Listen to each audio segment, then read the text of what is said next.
What up, everybody? It's your boy. I'm back. It's B Jizzle the Barber. Today I'm going to be doing a ball fade.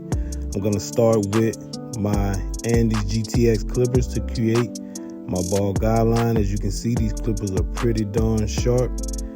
I have been having these clippers since the day they came out. I actually own 2 pair.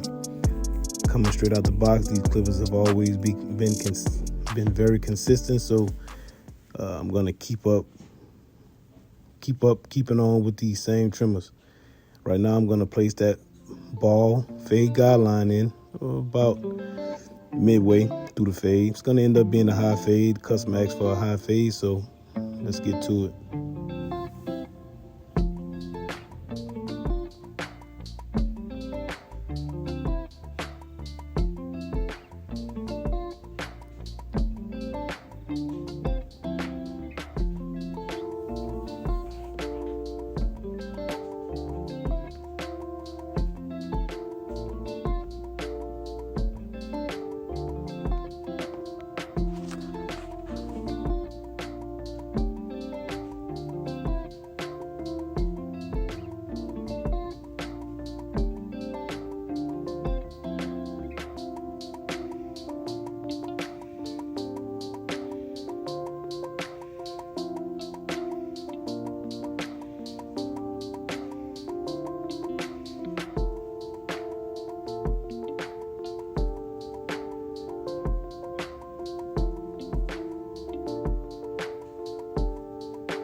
Now to complete this cut, I'm going to be using the black, gray, and silver Andis Revite. And I'm going to be giving you some information on these clippers. I did a review on the all-white Andis Revites, and I'm not going to say that I was disappointed, but I wasn't truly impressed with the clipper. So I bought these in hopes to get a different perspective, or maybe bump that review up from a 8 to a 10. And to be honest with you, I really do like these clippers. They have the surgical blade on these. The white ones have the fade blade. But the surgical blade, some people may know that when you use that surgical blade, it tends to pull the skin out. I'm not having that problem with these clippers at all. In the fade now, I'm using a number 1 to fade up to the top of the top of the parietal ridge. He doesn't want hair off the top of his head. When he came in, he told me that the last barber kind of messed him up a little bit, so he wants me to kind of straighten him up. His hair is just recently growing back, so I'm gonna give him that B Jizzle special. And I have the lever all the way open, and I'm fading. I'm actually debulking. I like to say I debulk when I'm using guards. I'm debulking the hair right above the parietal ridge into the side where I was just using a number 1. So the lever is all the way open with the number 1.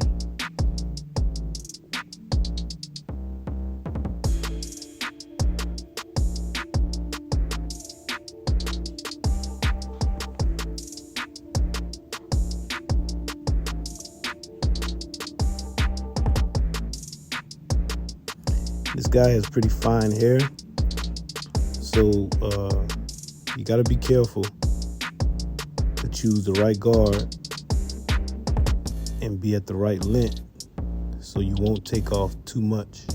Taking off too much can definitely reshape the entire fade. So I like to cut with bigger guards or bigger lengths and work my way down to smaller lengths.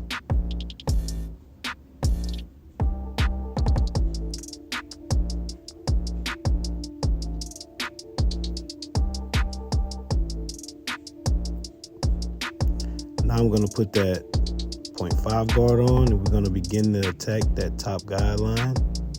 I have the lever all the way closed, and I'm fading kind of at a 0-degree angle.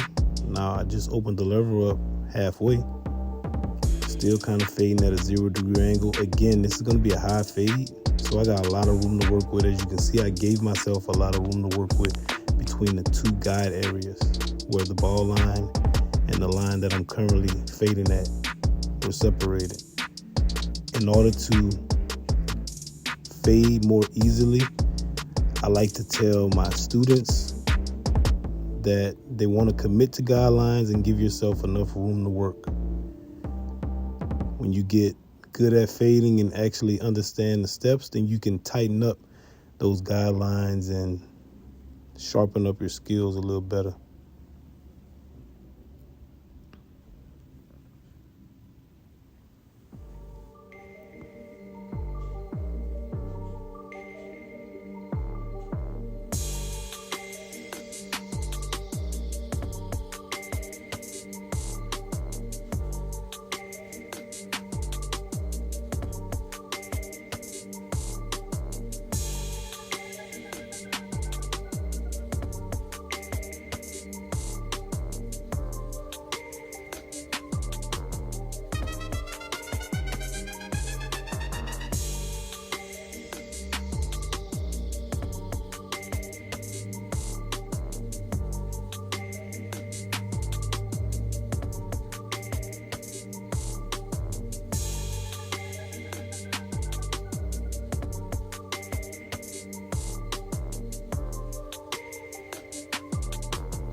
As you can see, I'm almost done with that side guideline. I'm gonna, before I move on to the top and that bottom guideline, I'm gonna make sure I'm able to make that half guideline and that number 1 guideline collide. So I don't have a guard on, but I have the lever almost all the way open. So I would say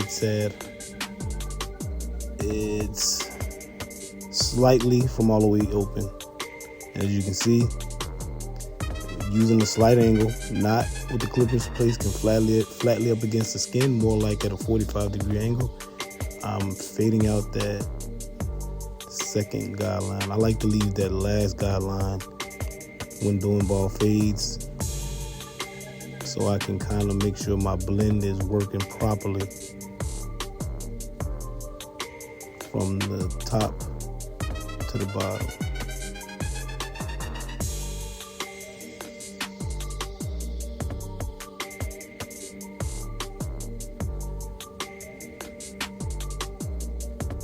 And like I said, with these Revites, I don't have any issues with the guard popping off. I saw in a couple of reviews from a couple of barbers, YouTube barbers, where they complained about the guard popping off and not knowing if they would successfully get through the whole entire cut without the blade popping off because it was so weak and it was so fragile, and that's just not the case. Now, on the other hand, the white pair, the blade seems to be a little loose. On the last video, it's a little loose, so that's what I figured out, that might be why the clipper is so loud. But with this black and silver pair, they sound pretty good. They actually are strong, very, very strong, very detailed. As you can see, there's no skipping when fading. They kind of remind me of the Masters with this fade blade on, with the surgical blade on the clipper. They actually give me the notion that I may be cutting with the Masters, just with a different clipper but the same blade.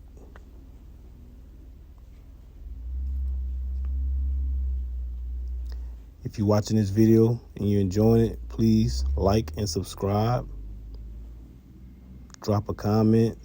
I tend to respond to all comments except for foolishness. If I see foolishness, you won't get any response. But Barber comments, I'm with it.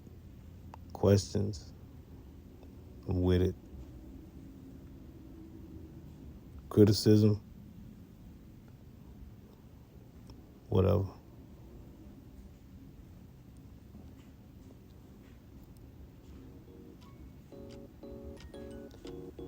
So the blend's starting to look like I want it. I'm trying to make sure I keep his hair on top. So I'm going to come back to the top at the end of the video. But now I'm going to get rid of that bottom guideline. I have the lever completely closed. With the lever completely closed and with the clippers slightly angled up from a 0 to maybe a 45 or in between, as you can see, these clippers will get a ball line out with no problem. And remember, I use the Andis wireless GTX clippers with the gold blade. And if anybody that's watching this video have used those clippers, they know how sharp they are.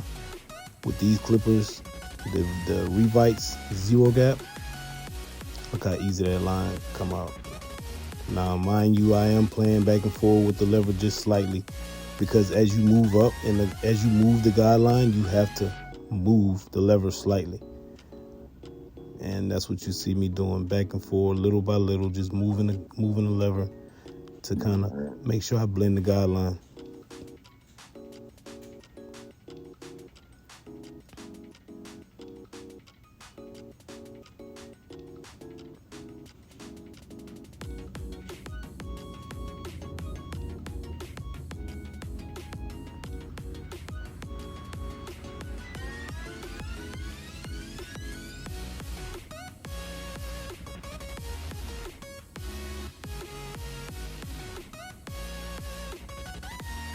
If you're in the beginning stages of learning how to cut and you're watching this video, drop a comment, ask questions.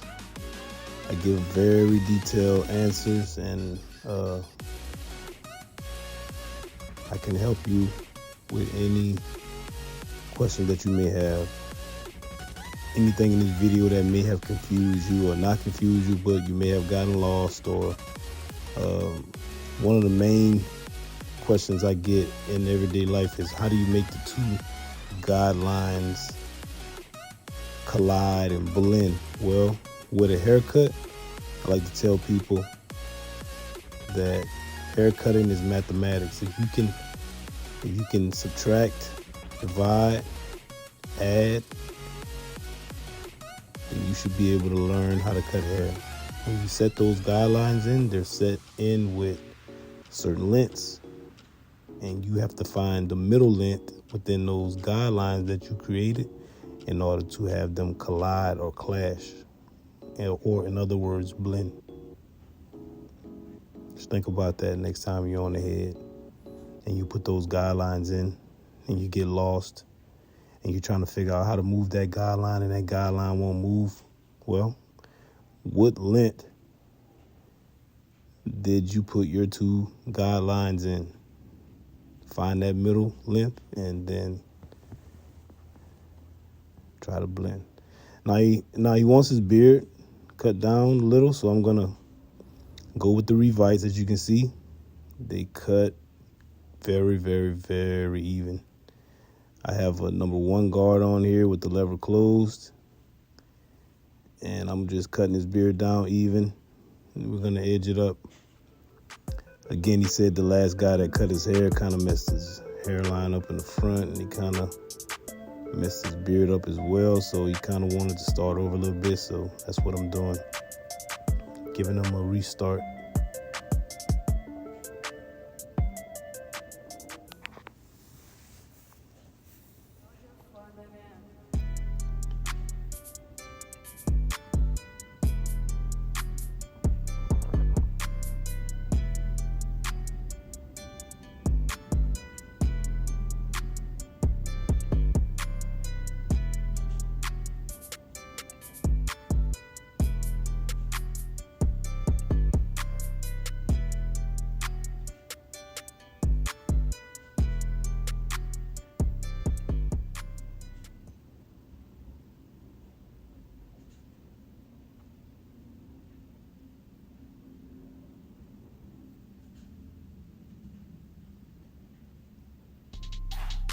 Right now I'm cutting the beard, the goatee down with the grain with no guard, with the lever open, which is the same length with the one with the lever halfway open.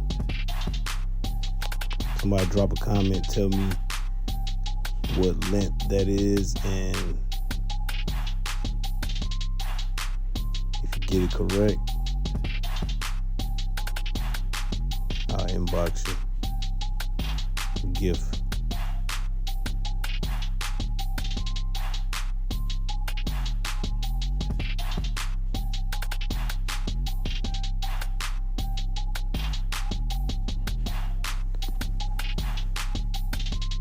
If you've been on the fence about buying these Revites, they're not a bad clipper.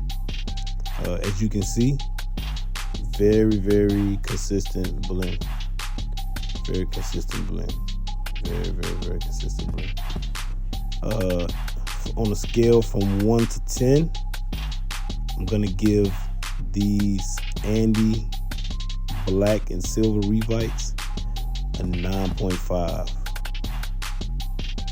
Now his concern is his edge up again. The last guy that cut his hair, as you can see, he's telling me that it went kind of too high on one side, so he doesn't want it high. He just wants me to kind of make it consistent without taking away from too much. So see what I can do. Start in the middle. I always start in the middle. You got to use the mirror when you're edging up too. So he's turned towards me, but you can't see what's behind me, which is my mirror. Throughout the edge up, I like to take a look at the mirror here and there to make sure that I'm not too high or too low. Be sure to kind of give the customer what they achieve and to relax their nerves, because you know some of these clients, they want to watch you cut, and they'll sit up there and watch you cut if you let them. Sometimes it could be aggravating, but I like to let them watch because I like them to ask questions to be sure that I'm giving them what they ask for. So then at the end of the cut, there's no questions when I hit them with that price. That 50 ball.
Going back to his beard with the Andis Wildly GTX.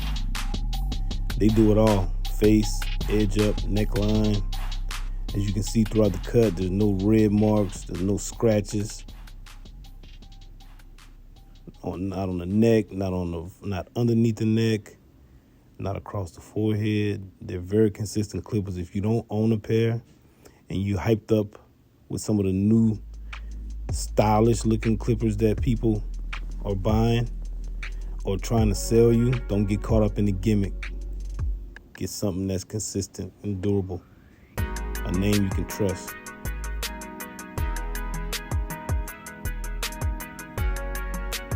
For those that might not know they're Andis.